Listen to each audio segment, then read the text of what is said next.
The mirror fogged up while I was brushing my teeth and spelled a word I hadn't said out loud in years. We moved in on a Wednesday.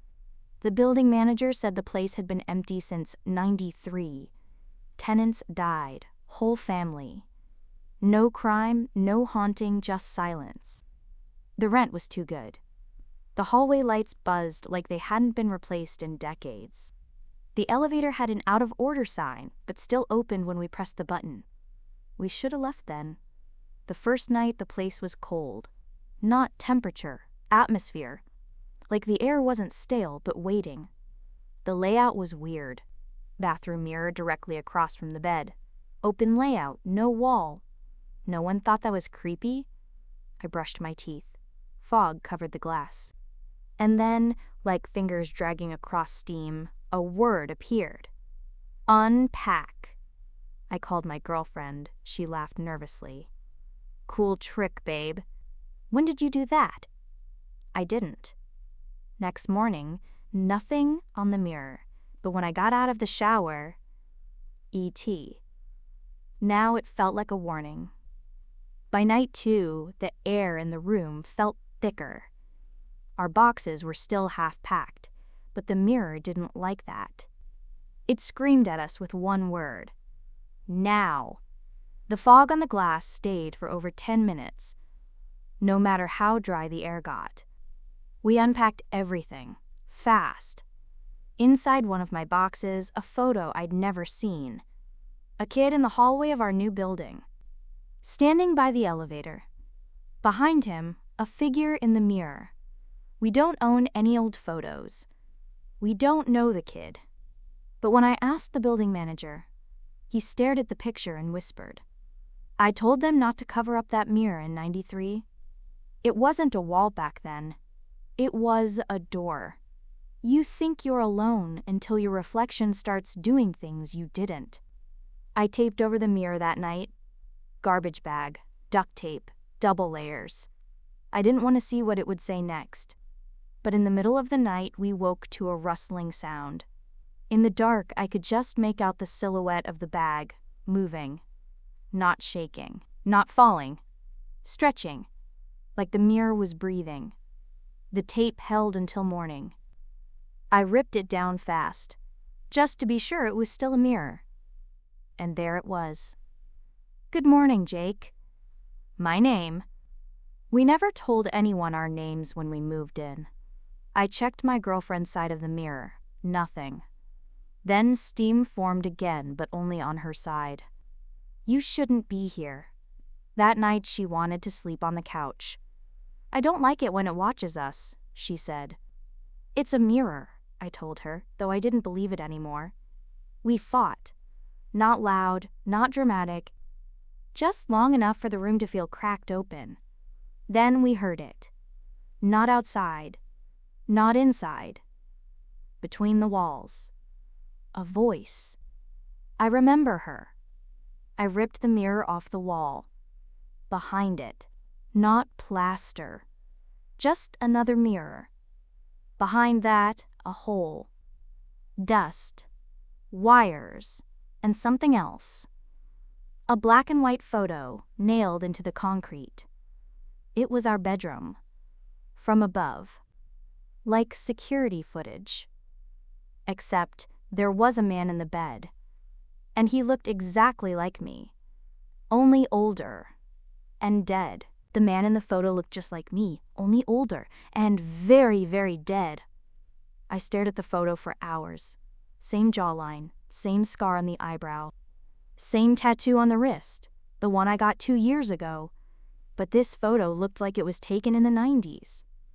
We brought it to the building manager. He didn't flinch. That apartment repeats things, he said. Some people live there forever, some only once. And some come back. We asked what that meant.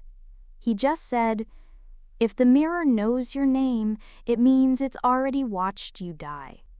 That night, the mirror started to fog without heat. We turned off all the water, no steam, and yet the message formed, you die here too. We left. Packed in 30 minutes. Called a friend, slept at her place. Next morning, I went to pick up one last box. I swore I'd be fast. I stepped into the apartment, and everything was unpacked, like we never left. Boxes were gone. Our things were placed perfectly. Then the mirror spoke again. Welcome back. And in the reflection, I saw her, my girlfriend. She was brushing her teeth, in the apartment we just left. Only, we were both supposed to be gone. I ran to the bathroom. No one there. I stared at the mirror. My reflection looked normal, until it smiled, before I did. Then it turned and walked away. But I hadn't moved. I screamed, punched the mirror. Glass shattered everywhere, blood, panic. And then, another mirror beneath it. Clean, flawless, already fogging. And in soft script, "You're still inside." My reflection left, but I stayed. That's when I realized the mirror had never been showing me, it was choosing me. I didn't go back to the couch, didn't call for help. I just stared at the new mirror, bleeding and shaking. The fog moved on its own, spelling in slow, deliberate letters. Almost there. There was no noise. No wind outside, no pipes. Just the sound of my own breathing and something behind the wall breathing with me. I backed out of the bathroom. Every mirror in the apartment was now uncovered. Even the ones we never bought. The TV screen was reflective. The microwave door. The window glass. And they were all showing slightly different versions of me. In one, I was asleep. In another, gone. And in the hallway mirror, I watched myself walk toward the front door. And stop. I turned to the real door. It was locked. Deadbolt twisted in a direction it shouldn't even turn. Then I heard something whisper behind me. "You were him before. Now it's your turn to be the mirror."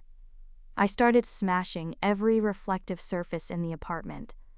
Glass, steel, plastic. Screaming, bleeding. My phone screen cracked. Even the puddle on the floor held a faint shimmer. But no matter what I broke, the apartment stayed clean. No blood on the floor, no shards. Like it was resetting itself around me. And then, my girlfriend came home. She stood in the doorway, stared at me. "Why are you here?" I froze. "What do you mean? I live here." "No, you moved out yesterday. I just got the keys." She walked past me. Didn't even see me. Looked right through me. And her reflection in the mirror wasn't hers. It was mine. And it was smiling. She walked right past me. Didn't hear me. Didn't feel me. Because I was no longer here. I was where the mirror put me. She moved around the apartment like it was hers. Because it was. But not the same one I knew. The couch was back where it used to be. The boxes still stacked. The mirror clean, undamaged. I stared at her, screamed her name. She didn't even flinch. And in the reflection, she stood alone. But I was standing next to her. Then I noticed it. Her reflection blinked. But she didn't. Her reflection reached for the light switch. But she stayed still. And when she finally walked to the mirror and leaned in close, her reflection looked straight at me. "You're inside now." I ran to the mirror, banging on the other side. She was watching me. Not the real me, the version in the glass. Trapped behind perfect, clean glass. The room around her dimmed. My side of the mirror? It got brighter. The apartment flipped. What was real became reflection, and what was glass became home. I don't know how long I've been here. Time doesn't move behind mirrors. You only count reflections, and sometimes when she walks by, she looks different. Not older, not sadder, just more like me, like the apartment is preparing someone else. And every morning, when the mirror fogs up on her side, I write, "Get out." But she never sees it, because it's not fog. It's me.